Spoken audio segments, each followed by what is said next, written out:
Bonsoir mesdames et messieurs, bienvenue à votre émission Géopresse, une émission consacrée à l'actualité politique, économique et sociale de notre pays et aussi au-delà des frontières de la République démocratique du Congo. Aujourd'hui, nous allons nous intéresser sur deux dossiers.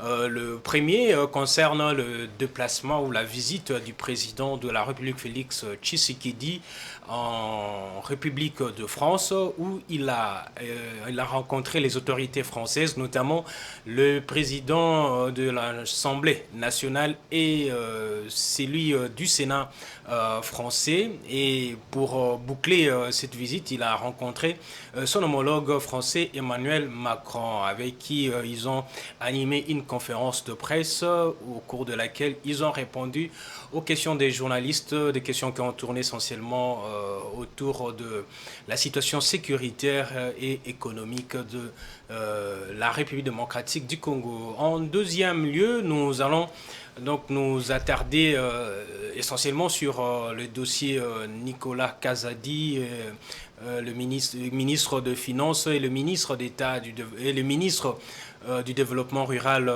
Roubota, qui ont été interdits de sortir du pays par le procureur général près la cour de par la Direction générale de migration sur demande du procureur général près la Cour de cassation. Alors pour parler de ces deux dossiers, j'aurai le plaisir de recevoir des journalistes. J'ai à ma droite Dieudonné Boinali, journaliste à Géopolice Forum.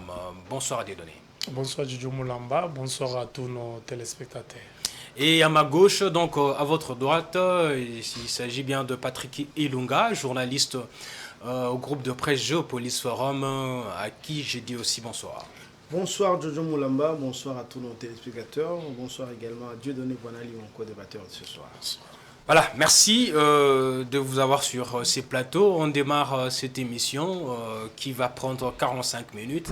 Mais avant de commencer avec le premier dossier, on va suivre une vidéo qui nous parle de la visite du président de la République, particulièrement dans la partie consacrée à la conférence de presse. Question de nous mettre un peu de l'eau dans la bouche.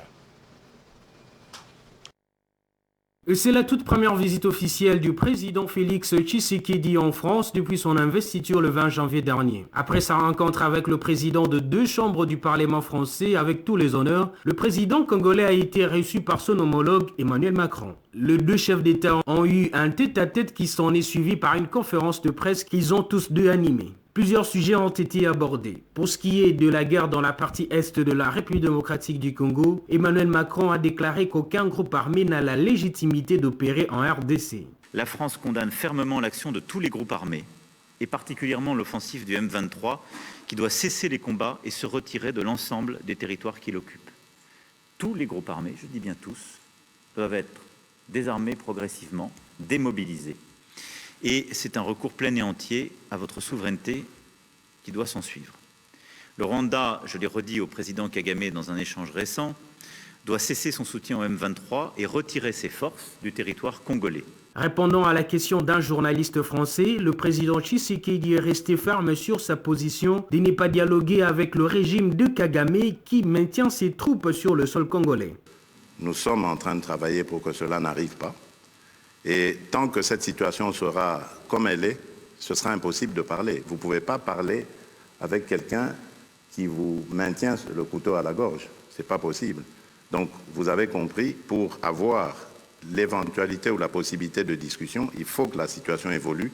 C'est-à-dire, il faut que l'armée rwandaise qui actuellement se trouve sur le sol de mon pays et non le M23, parce que le M23 c'est une coquille vide que le Rwanda brandit, il faut que l'armée rwandaise ait quitté le sol congolais. Au-delà de questions sécuritaires et diplomatiques, le président congolais et français ont aussi évoqué de projets économiques qui doivent être exécutés dans les secteurs des infrastructures.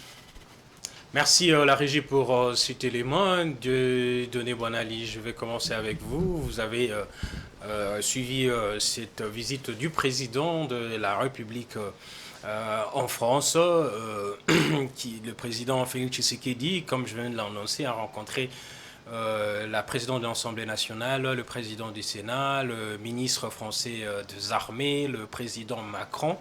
Il y a plusieurs retombées de cette visite. Quelle lecture faites-vous de cette visite?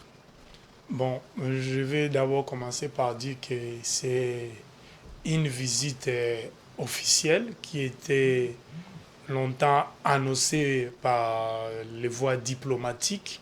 C'est une visite qui restera dans les annales de la diplomatie en République démocratique du Congo comme en France. Vous êtes sans ignorer que le Congo, notre pays, est victime d'une guerre qui a duré plus de 30 ans. Et il y a des voix maintenant qui s'élèvent pour dire que 30 ans c'est beaucoup, 30 ans c'est assez, 30 ans ça suffit.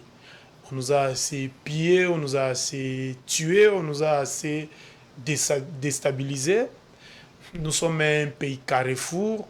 Nous faisons la jonction entre plusieurs regroupements régionaux.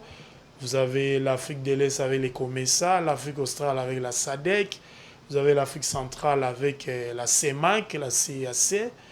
C'est pour dire que si la RDC, notre pays aujourd'hui, arrive à se stabiliser et qu'on arrivait à faire la jonction des différentes autoroutes interrégionales et africaines qui doivent passer par la RDC, c'est le développement qui sera lancé au pays et même dans plusieurs pays de la région.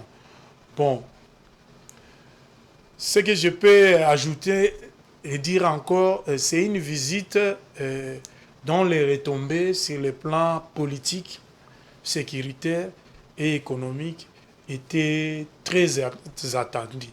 Tout le monde voulait écouter ce que le président de la République allait dire à Macron une année après la visite du président français à Kinshasa. Tout le monde cherchait à savoir qu'est-ce qu'ils allaient encore se dire de plus par rapport à ce qui s'était dit à Kinshasa. On a constaté que le président a dit la même, gardait toujours sa position. Nous avons constaté que le président congolais, Félix Tshisekedi, a gardé toujours la même rhétorique. Je ne veux pas dialoguer avec les mouvements du 23 mars, dit M23, régaillardi par la naissance d'une autre force alliée, l'Alliance Fleuve Congo de Corneille Nangaa. Le président de la République a été imperturbable. Il a gardé la même rhétorique, les mêmes discours, pas de dialogue avec le M23. Si le dialogue y en aura, moi je vais dialoguer avec les Rwandais voisins, demander à son président Paul Kagame qu'est-ce qui les pousse à agresser régulièrement chaque période de 5 ans mon pays. C'est ça le discours de Félix Tshisekedi. J'ai constaté aussi du côté de Paris, de la France, qu'il y a eu évolution. Si vous revisitez les discours d'Emmanuel Macron d'il y a une année à Kinshasa, vous les comparez avec les discours tenus à Paris, vous allez voir qu'il y a une évolution. C'est quoi l'évolution? L'évolution, c'est pour la première fois, j'ai vu le président français dire ouvertement au Rwanda de cesser tout soutien au mouvement du 23 mars, le M23, et d'appeler au dialogue et puis de soutenir le processus de Luanda. Il a remercié le président angolais Lourenço pour les initiatives prises pour le retour de la paix en République démocratique du Congo.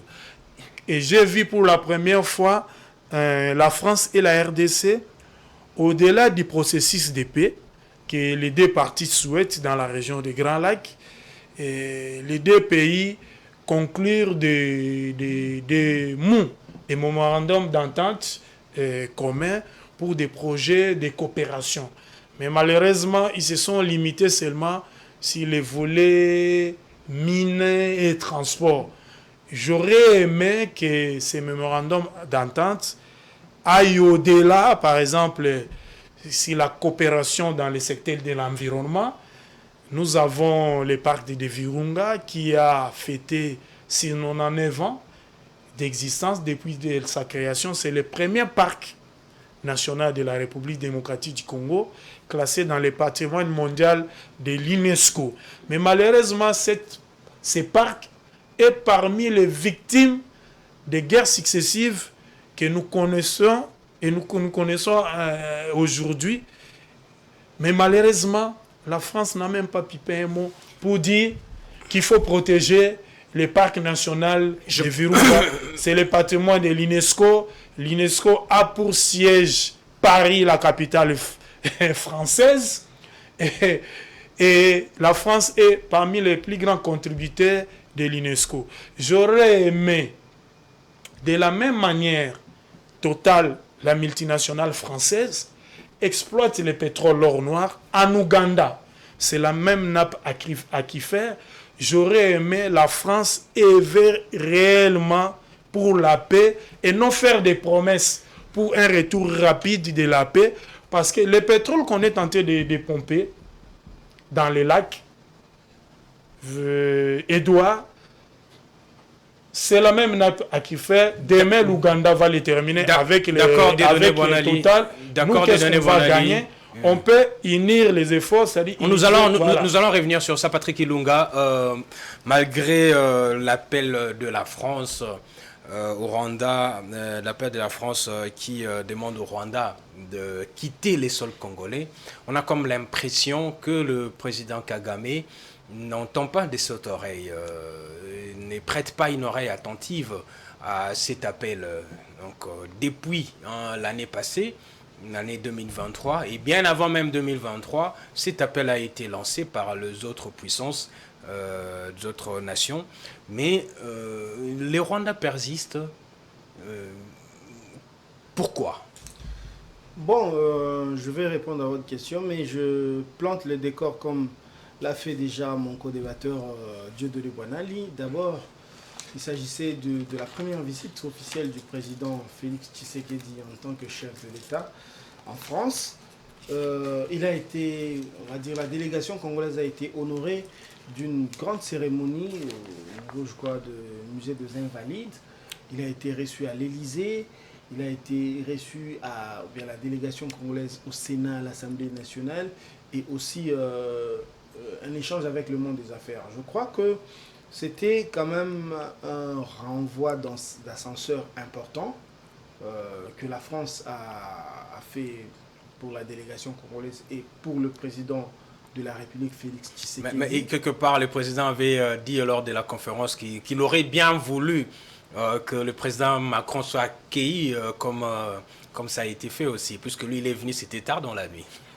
Bon, je crois que chaque nation a sa tradition. Je vais glisser peut-être dans les traditions africaines. Il y a des ethnies ou bien des tribus au Congo. Lorsque quelqu'un comme un visiteur arrive, il faut lui tendre les bras, il faut aller lui dire bonjour, l'accueillir. C'est signe d'hospitalité. Mais il y a d'autres tribus au Congo toujours, lorsque quelqu'un arrive et vous allez à sa rencontre, vous lui dites Yambi, tout ça, c'est signe de manque d'hospitalité pour ne pas le recevoir. Donc chaque nation, ou bien chaque peuple a sa façon de voir les choses. Peut-être pour eux, ce n'est pas très très important, le déplacement du président pour aller voir son homologue. Ça, c'est le côté un peu bantou de la chose. Ils n'ont peut-être pas la même lecture que nous. Donc pour revenir à l'accueil du président de la République et à toute la délégation en France, je veux dire d'abord, c'est dans un contexte où la RDC recherche un soutien diplomatique, ou bien des soutiens diplomatiques. D'abord. Il n'a pas toujours ces soutiens-là, puisque ça fait plus de 5 ans qu'on recherche ces soutiens. Oui, le soutien, il est, on va dire, peut-être d'ordre symbolique. Vous avez vu la ministre des Affaires étrangères belge qui a été ici. Vous avez vu, je crois, il y a quelques mois, Anthony Blinken ici. Vous avez vu plusieurs acteurs politiques français comme Sarkozy, Mélenchon, ou bien lui-même Macron être ici. Donc c'est un petit peu dans cette veine-là de recherche de soutien diplomatique, d'abord pour soi-même, c'est-à-dire pour la RDC, mais aussi pour isoler un petit peu le Rwanda, parce qu'il faut dire qu'il s'agissait de parler à Macron, président de la France qui se trouve être un grand soutien du Rwanda, un peu malgré elle, parce qu'elle est piégée ou bien se retrouve dans le piège, elle paye un petit peu son péché originel de ce qu'elle a fait avant et pendant le génocide. Donc la France est un petit peu coincée dans ce piège-là. Il fallait chercher à tout prix, obtenir de la France un engagement public de condamnation bien de Rwanda. Il y a le Congo bien... La RDC l'a obtenu. Les autorités congolaises veulent que les autorités françaises ou bien la communauté internationale, entre guillemets, aillent au-delà des paroles. C'est-à-dire qu'au-delà de condamnations verbales, qu'on aille jusqu'aux sanctions. Mais moi, je pense comme on les fait dans la guerre Ukraine. Mais moi, je pense Russie. simplement que les sanctions, comme on l'inflige à Poutine, c'est pas possible pour le Rwanda. Hein? C'est pas possible. Comment? Au niveau du Rwanda, il y aura des sanctions, mais que moi j'appelle des sanctions symboliques. On va cibler tel général, et Kagame va s'en foutre. Il y a quelques mois, je crois, l'ONU... Il va même les changer. Ils en ont beaucoup. Non, même les changer, mais les promouvoir, parce qu'il y a quelques mois, quelques généraux rwandais ont été sanctionnés. De la même façon, quelques généraux du M23 et de l'armée congolaise ont été ciblés ou bien cités. Mais Kagame a tout fait de promouvoir même les gens qui ont été sanctionnés. Donc, pour vous dire qu'il renvoie le message comme quoi il s'en fout des sanctions. Donc, pour revenir aussi dans le contexte général, le Congo en même temps recherche des partenaires ou bien de soutien diplomatique, mais il se retrouve devant une France qui est un petit peu en détresse diplomatique elle aussi, parce que la France, ça va même au-delà de la diplomatie, la France est en train de perdre son précaré ou bien ses chasses gardées au niveau africain. On parle du Burkina Faso, on parle du Mali, on parle du Niger. C'est des pays aussi miniers, hein. Il ne faut pas l'oublier. La France exploitait l'uranium au Niger de très grande, on va dire, qualité. Et donc, dans cette recherche de partenariat-là, la France n'obéit pas tellement à notre agenda. Dans quel sens? Nous, bien la RDC, a un narratif comme quoi Paul Kagame, c'est le problème de la région des Grands Lacs. Mais Macron vous dit que oui, l'armée rwandaise, le Rwanda doit retirer ses troupes du sol de la RDC et que nous défendons l'intégrité territoriale de la RDC. Mais en même temps... c'est juste de paroles. Non, en même temps, c'est des paroles qui valent quand même leur pesant d'or. Mais en même temps, il dit, j'en ai parlé récemment au président rwandais. Et il a promis qu'il va parler encore au président rwandais. Donc, il ne considère pas le président rwandais comme étant le problème. Mais il considère simplement comme quelqu'un qui fait partie de la solution, à mon avis. Parce que, quand vous le suivez bien, c'est vrai qu'il condamne le soutien du Rwanda au M23, mais en même temps, il dit pour lui, la priorité, c'est aussi le désarmement de FDLR. On est en plein dans le narratif de Paul Kagame. Donc, moi je pense qu'au-delà de recherche de soutien diplomatique que la RDC fait bien, je pense qu'il faut avoir la lecture des réalistes. Vous savez, cette école de relations internationales qui considère que, en réalité, dans la relation entre États, il y a une sorte de désordre. Et dans ces désordres-là, il ne faut jamais compter sur, entre guillemets, la communauté internationale ou les organisations internationales pour venir mettre de l'ordre en tant que tel. Donc, toute nation a le devoir de se rendre fort pour s'imposer parce que les réalistes disent que c'est la force qui fait le droit. Donc, on revient à nos FRDC, bien, on revient à nous-mêmes Congolais. Il s'agit maintenant de trouver des moyens pour s'armer suffisamment ou bien se renforcer suffisamment pour constituer une force dissuasive et être en mesure de chasser ces gens-là. À défaut d'être en mesure de les chasser par les armes, le Rwanda ou bien la France, ou bien toutes les organisations internationales nous renvoient subtilement dos à dos. Ils disent, bon, ok, il faut désarmer les FDLR, il ne faut pas soutenir tel groupe armé, mais en quelque sorte, moi subtilement, je comprends qu'ils nous disent carrément de privilégier l'option diplomatique ou bien politique, n'est pas se battre, mais parler avec le Rwanda. Parce que tout juste après la déclaration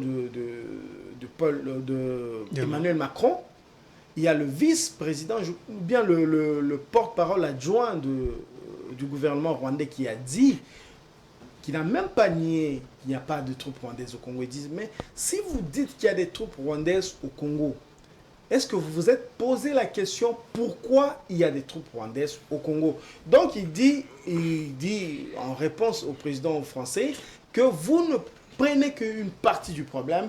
L'ensemble du problème, c'est de voir les FDLR qui constituent un groupe génocidaire et consort. Ouais. Donc je crois que le Congo doit aller au-delà de la recherche de simples... soutien diplomatique. Oui. Dieudonné Boinali, au-delà de la question sécuritaire. D'ailleurs, vous avez déjà effleuré cette question de contrat entre les entreprises congolaises et les entreprises françaises. De quoi s'agit-il concrètement? Puisqu'on a parlé, on a appris qu'il y aura... le président Macron, d'ailleurs, l'a déclaré lors de la conférence de presse qu'il y a 2 entreprises françaises qui vont aider et qui vont travailler avec 2 entreprises congolaises pour la construction de trains urbains. Bon, je vais affirmer haut et fort ici que le chef de l'État, Félix Tshisekedi, n'est pas allé à Paris pour le tourisme ni en vacances. C'était une visite officielle d'État, comme je l'ai dit dans mon introduction, qui était déjà prévue dans les agendas diplomatiques. Et en allant à Paris, dans l'Hexagone, le président congolais n'est pas parti seul. En plus de la visite officielle, il était prévu des rencontres économiques avec les membres du patronat français, communément appelé le mouvement des entreprises de France, MEDEF. Et du côté de la RDC, il y avait quelques chefs d'entreprise faisant partie de la Fédération des entreprises du Congo. Donc, côté délégation congolaise, il y avait au moins chefs d'entreprise. Du côté de la France, il y avait 130 patrons d'entreprise.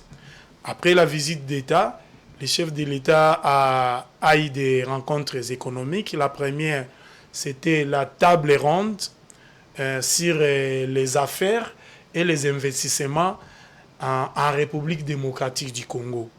Et au sein de cette table ronde, on a examiné le climat des affaires et des investissements en RDC.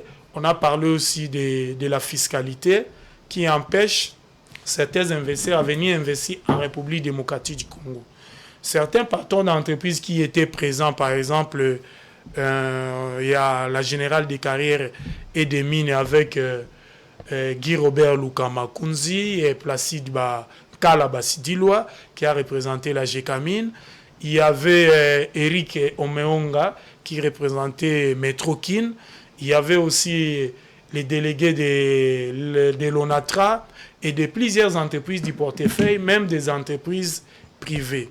Et à l'issue de cette table ronde, il y a eu des accords cadres, des protocoles d'accords, même des mémorandums d'entente. Dans celui de la construction du train urbain. Dans celui de la construction du train urbain à Kinshasa, on parle de 300 km. C'est beaucoup. Construction de chemin de fer. Oui. J'arrive. On parle de 2 projets majeurs. Il y a le métro de Kinshasa, Metrokin. Il y a même une entreprise de joint venture qui a été créée, Metrokin.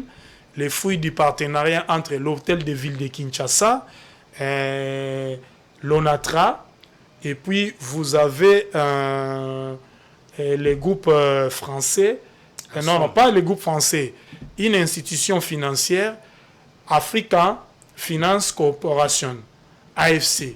C'est elle la principale institution qui va financer ces projets de 300 km des rails. Il y a aussi un autre méga projet, c'est de continuer le prolongement du chemin de fer Matadi-Kinshasa et de les rallonger de Matadi jusqu'à Banana où il y a actuellement la construction de la première phase du port en eau profonde de Banana. Et pour cette partie-là, il y a le groupe, la multinationale française Alstom, qui est spécialisée dans la construction des TGV, des voies de chemin de fer, qui s'est porté, intéressé pour construire cette voie. Pour la voie maintenant interne, en ce qui concerne les transports multimodaux à Kinshasa, là vous avez Metrokin, qui va s'appuyer aussi sur l'expertise des Français pour construire 300 km de rails de métro à Kinshasa. La première phase concerne la ligne Gare Centrale, Kinshasa Est, aéroport international de Njili, et puis il y aura Gare Centrale, Kitambo Magasin, jusqu'à Kintsuka Pompage, et puis il y aura des voies internes qui vont relier les centres-villes et vers les communes populaires. Quand est-ce qu'il y a des projections de quand est-ce que ça sera? Je peux vous rassurer que du côté financement, le financement est déjà bouclé, les études sont déjà bouclées, et au niveau de l'ONATRA, Metrokin, Alstom, African Finance Corporation, qui finance ces méga projets de 1,6 milliard de dollars américains. Côté financement, c'est déjà fini. Il reste seulement, vous savez, nous n'avons pas de gouvernement. On attend beaucoup de projets, d'ailleurs, même la deuxième phase des contrats chinois, on attend que le gouvernement... que la mise en place du pour gouvernement. qu'on puisse lancer les travaux. Mais j'aimerais qu'on vous me posiez la question, quelle est la part du gouvernement? Vous savez, nous avons un fonds foncier de l'ONATRA qui a été mis à contribution. Les anciennes voies de l'ONATRA ont été mises en contribution. On va les moderniser pour doter la capitale des lignes de métro, des TGV, comme on les voit à Dakar, comme on les voit maintenant en Angola, à Dar es Salaam. Maintenant, dans les 1,6 milliard d'investissements, l'État congolais s'est investi à donner 200 millions de dollars américains. C'est ce qui est prévu dans les contrats. Dans les contrats, d'accord. Voilà. Patrick Ilunga, le président Félix Tshisekedi a échangé avec son homologue français, Emmanuel Macron. Est-ce qu'on peut espérer vraiment un soutien fort qui pourra donner également des résultats concrets?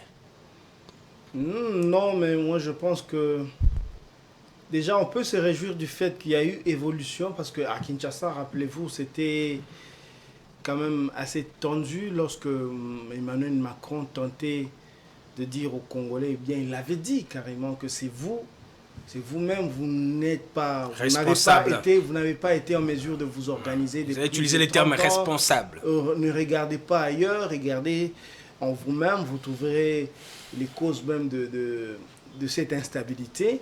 Ça avait fortement perturbé les Congolais, et ça avait justement le président de la République congolais, Félix Tshisekedi, donné de la réplique pour dire à Macron qu'il n'avait pas raison. Mais en France, j'ai vu un Macron qui sait, peut-être qu'à Kinshasa, il n'était pas très à l'aise, totalement informé. Actuellement, je pense qu'il a... Ça, c'est bien dit. Oui, il s'est vraiment informé. Maintenant, je vous ai expliqué le piège dans lequel la France est enfermée. Donc, elle subit, la France, un certain chantage de la part des pays africains. De la part du Rwanda. Ah, ok. Mais maintenant, je pense que la France a déjà fait quand même beaucoup en termes de soutien au Rwanda, au Congo. Okay. Parce qu'au niveau du Conseil de sécurité, la France a initié des résolutions pour soutenir justement même le fait pour le Congo de commencer à se provisionner en armes normalement. Lever de l'embargo. Lever de l'embargo. Donc de temps en temps, la France prend le courage pour soutenir Mais je pense... C'est par rapport à ses intérêts économiques aussi qu'il a aussi dans le pays. Oui. Je pense que la France a une grande représentation. Non, pas seulement c'est économique. Ça. Je ne retire pas la parole à Patrick. Vous savez que la France fait partie des 5 pays du droit de veto. Oui. Et puis ça fait longtemps que le numéro 2 des Nations Unies après Antonio Guterres, c'est un Français, Jean-Pierre Delacroix. La France se rappelle encore de son statut de gendarme d'Afrique. Et puis Patrick Ilunga l'a relevé tout à l'heure, la France a perdu du terrain en Afrique de l'Ouest.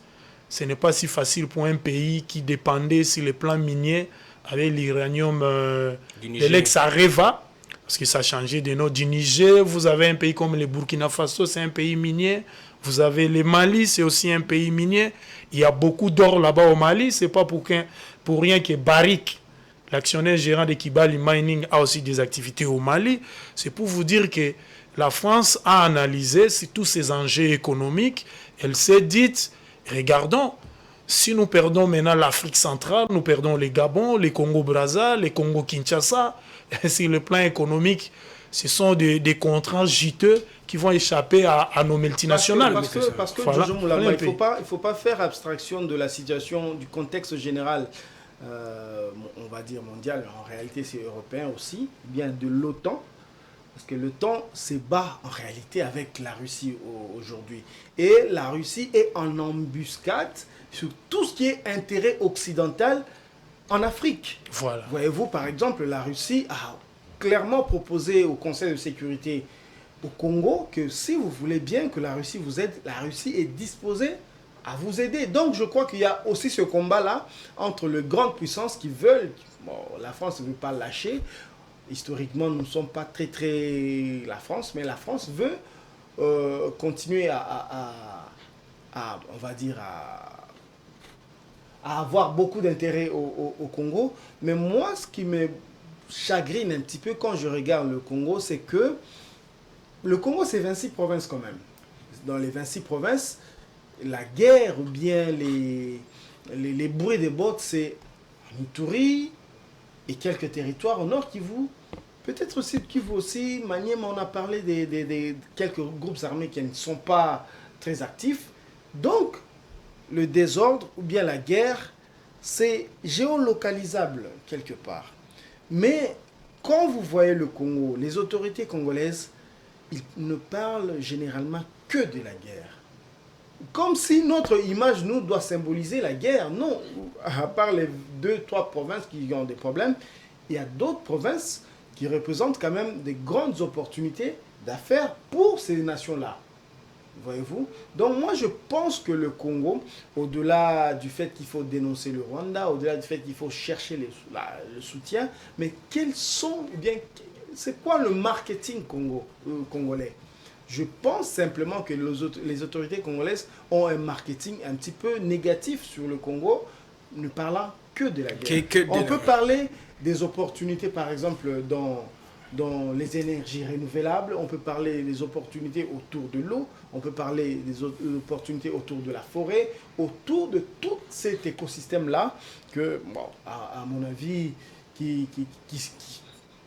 tout ça est un petit peu obstrué ou bien occulté par le marketing négatif de la guerre, le narratif de la guerre, parce qu'entre-temps, quand vous regardez bien, nous sommes en concurrence avec le Rwanda. On peut dire que le Rwanda ne nous intéresse pas. Oui, mais nous sommes en concurrence avec eux.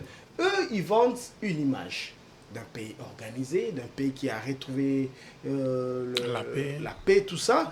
Il dit, par exemple, aux gens, venez visiter.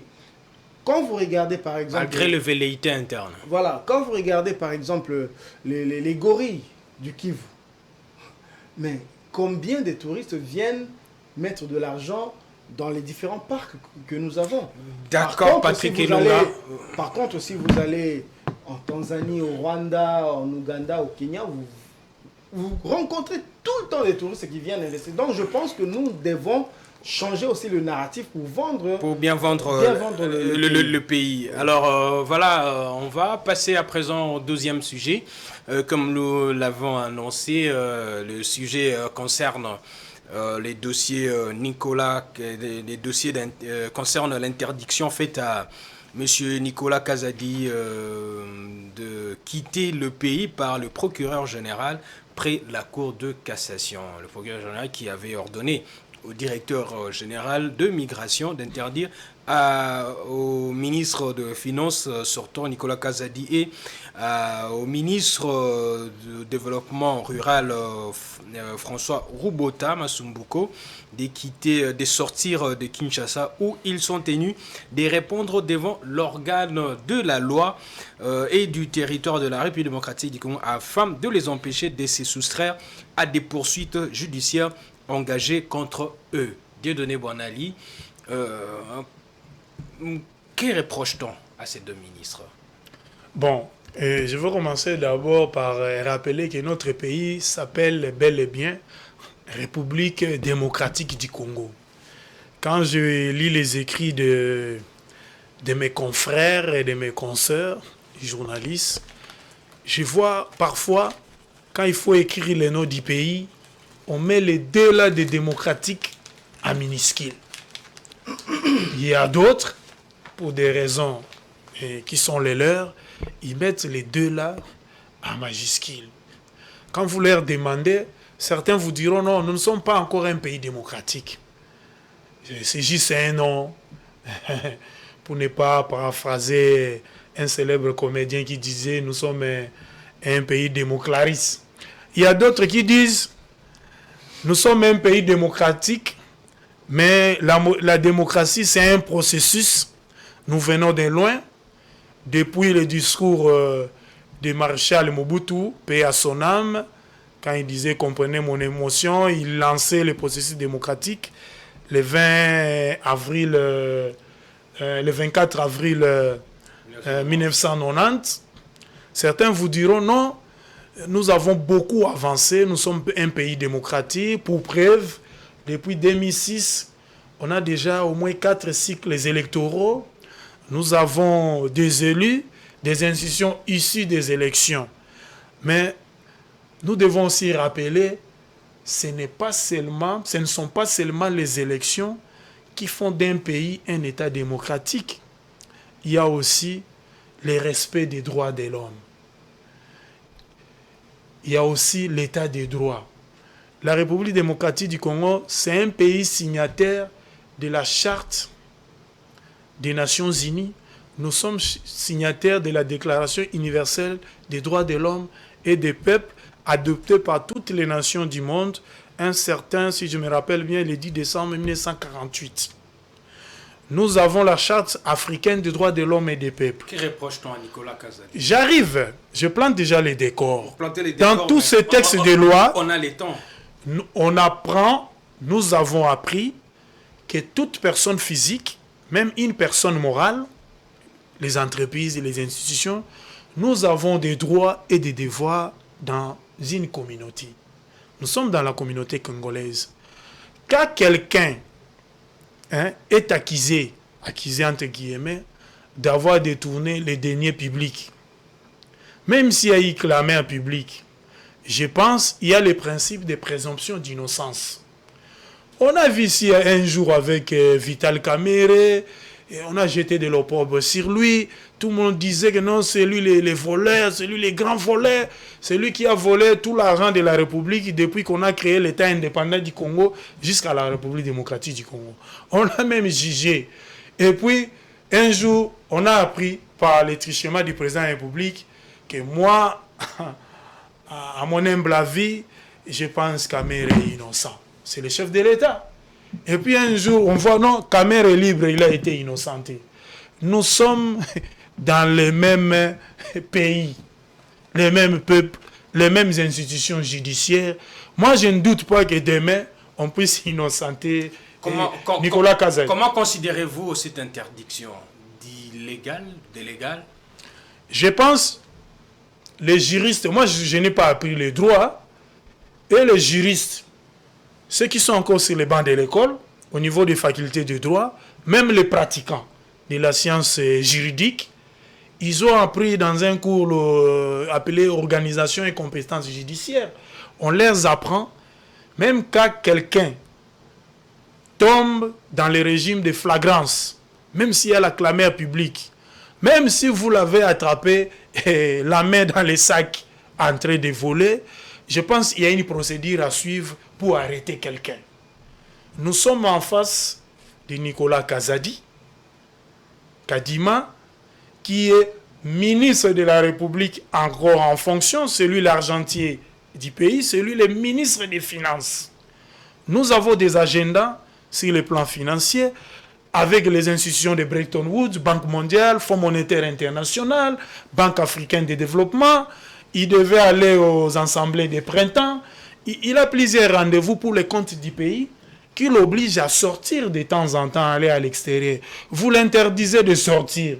Mais c'est lui l'argentier du pays. Est-ce que vous savez ce que le pays va connaître comme un manque à gagner? Quand vous l'interdisez de s'émouvoir. Ça, c'est 1. 2. Il a été élu, vous êtes sans ignorer qu'il a été élu député. Il vient d'être élu sénateur. Non, il n'a pas été élu. Il n'a pas été élu, hein? Ah. Mais il a été élu au moins député national. Je pense qu'il bénéficie de ses immunités parlementaires. Donc on pourrait dire que l'article 100 voilà, de la maintenant, Constitution, c'est violé. Pour l'interpeller, il a un chef du gouvernement qui s'appelle, jusqu'à preuve du contraire aujourd'hui, c'est encore, il n'y a pas eu de remise et reprise entre Sama Lukonde et Judith Suminwa. Jusqu'au jour d'aujourd'hui, son chef, c'est Sama Lukonde. Le gouvernement n'a pas été saisi. L'Assemblée nationale qui investit le gouvernement n'a pas été saisie. Donc, il y a des problèmes juridiques. J'ai lu quelques textes de loi. Je ne suis pas venu ici vous donner la liste de tous ces articles-là qui ne permettent pas de l'arrêter comme le veut la volonté populaire. Je ne dis pas que c'est un homme spécial. Il ne peut pas être interpellé. D'ailleurs, le cardinal a été invité à venir répondre à l'invitation de la justice. Si déjà notre justice est déjà capable à mesure de convoquer le cardinal, et pourquoi pas un ministre de la République? Mais il y a des procédures. Moi, je ne dis pas qu'on ne doit pas l'arrêter, on ne doit pas l'interpeller, on ne doit pas l'auditionner, on ne doit pas le convoquer. Mais je pense qu'il y a des procédures à suivre. Ce n'est pas un malfrat. Ce n'est pas un bandit de grand chemin. Il a une adresse, des fonctions, le ministère des Finances. Tout le monde connaît là où se trouve le ministère des Finances. C'est sur le boulevard du 30 juin, en face de la direction générale de la SNEL. Tout le monde connaît sa maison. Je pense que nous devons respecter la procédure et puis aussi respecter sa demande. Il a écrit à la justice pour dire que dans ce dossier, vous risquez de me condamner avec une justice expéditive. Vous risquez de me condamner moi. Et pourtant, moi, Nicolas Kazadi, au regard des éléments d'information que j'ai, des documents qu'il a en sa possession, il a demandé qu'on puisse élargir cette enquête à d'autres services et de l'État. Je termine en vous posant une question. Quand on a validé, par exemple, le projet lampadaire, mais nous avons des institutions, des services publics habilités à valider les marchés publics. Ces chefs d'institutions-là et leurs services compétents n'ont pas vu que, en tout cas, la République veut acheter une tonne, un conteneur de boîtes d'allumettes. Mais ici, nous voyons que une boîte d'allumettes, nous avons demandé à nos mamans, nos femmes, c'est 100 francs congolais. Mais ici, on a écrit 1000 francs congolais. À leur niveau, ils ne pouvaient pas étudier ces dossiers-là et mettre des annotations. Donc, il y a du flou dans ces dossiers. C'est pour cela que je vous dis, il y a du flou. On a trouvé le bouc émissaire, hein, l'homme idéal à condamner dans ces dossiers-là. Or, il y a plusieurs responsables des institutions, même des ministres, qui sont concernés dans ces dossiers. Si nous voulons connaître la vérité, je pense qu'on doit attendre tout le monde. On parle du ministre du Développement rural, on parle du ministre des Finances. Lui aussi, il a été interdit. Il faut aussi que la justice aille fouiner du côté des organismes de passation des marchés. Je vais vous revenir de donner. Même au niveau des entreprises qui ont gagné ces marchés-là, qu'on dise les vrais prix. Patrick Ilunga, est-ce qu'on peut parler d'illégalité? dans ces dossiers d'interdiction à Nicolas Kazadi et François Roubota de sortir du pays?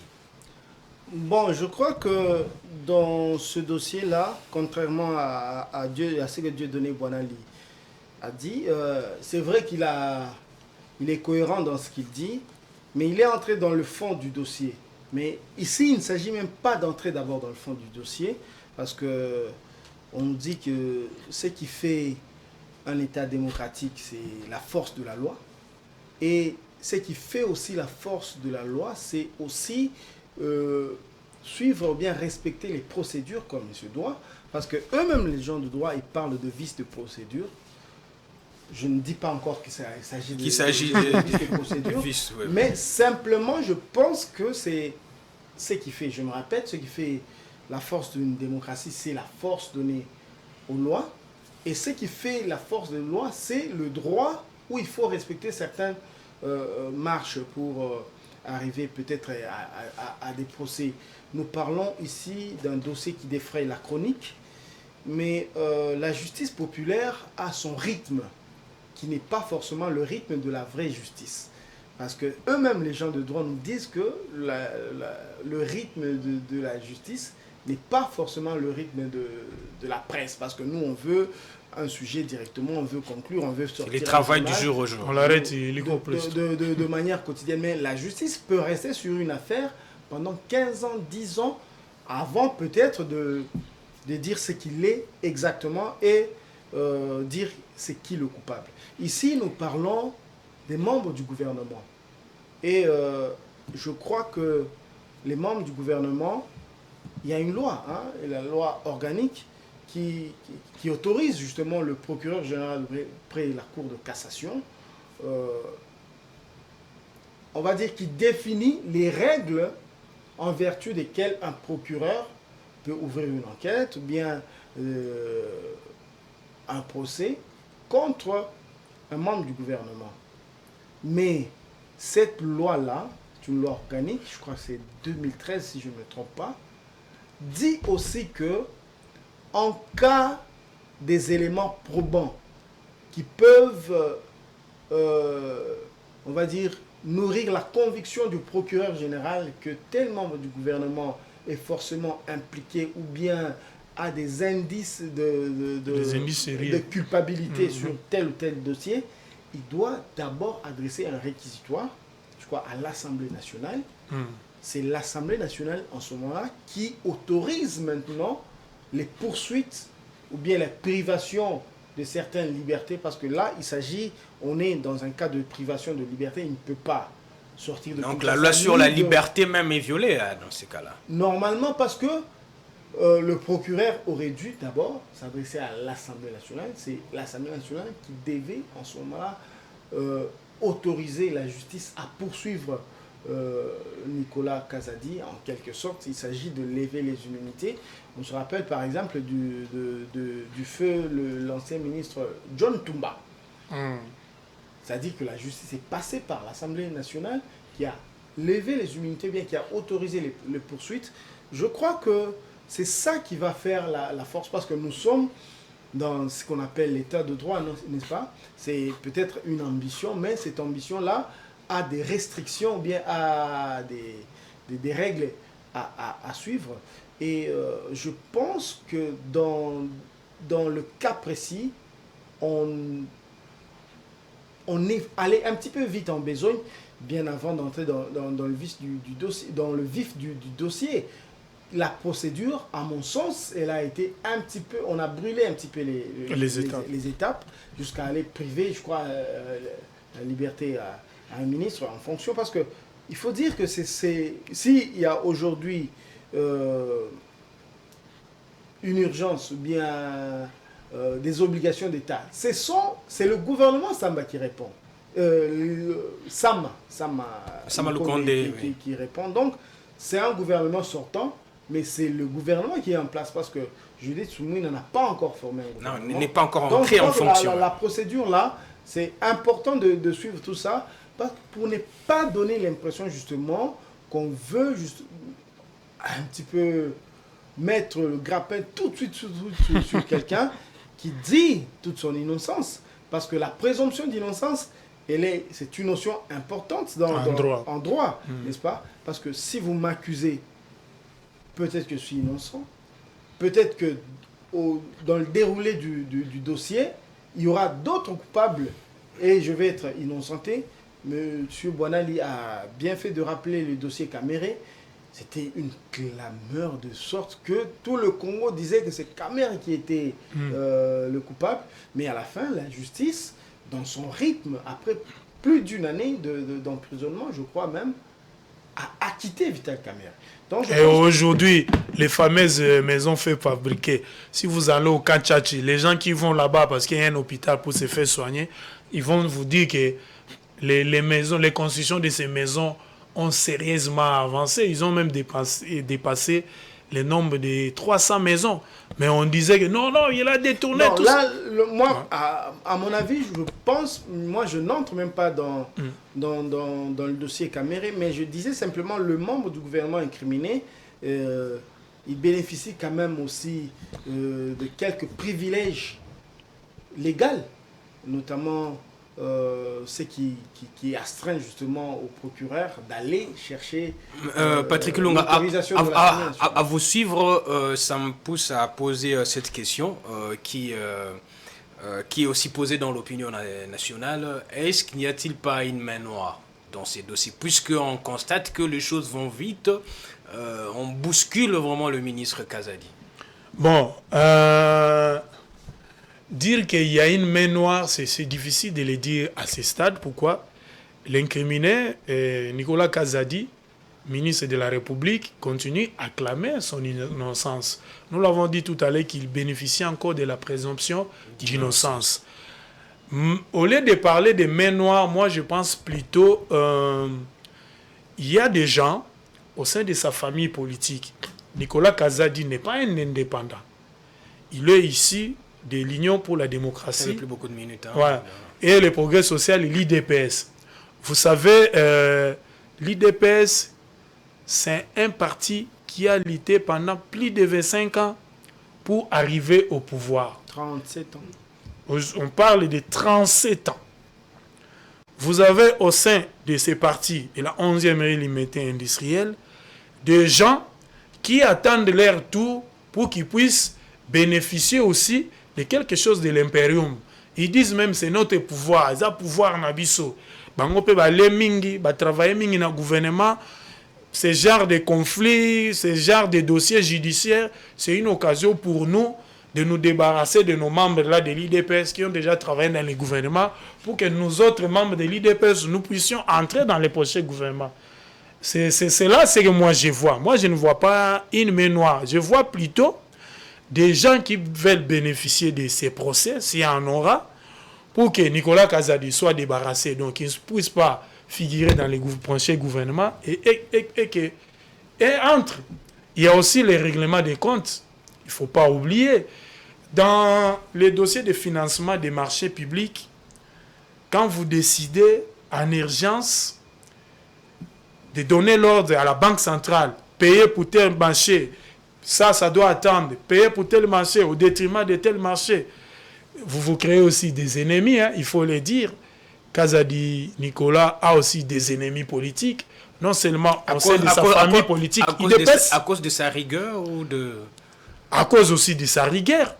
Vous croyez que c'est facile d'être ministre des Finances pendant 2 ans, 3 ans et de mettre la pression sur les régies financières et de faire augmenter les recettes publiques en interne, de financer les élections sur fonds propres, de réussir le financement de certains ouvrages d'art, par exemple les centres financiers. Il ne faut pas oublier qu'il a aussi bien travaillé, même si on lui reconnaît aussi des secteurs où il a échoué, des financements qu'il n'a pas pu octroyer, des diminutions des budgets, par exemple au niveau des primes allouées, par exemple aux agents des fiscs. Il a supprimé certaines primes et il y a des mécontents.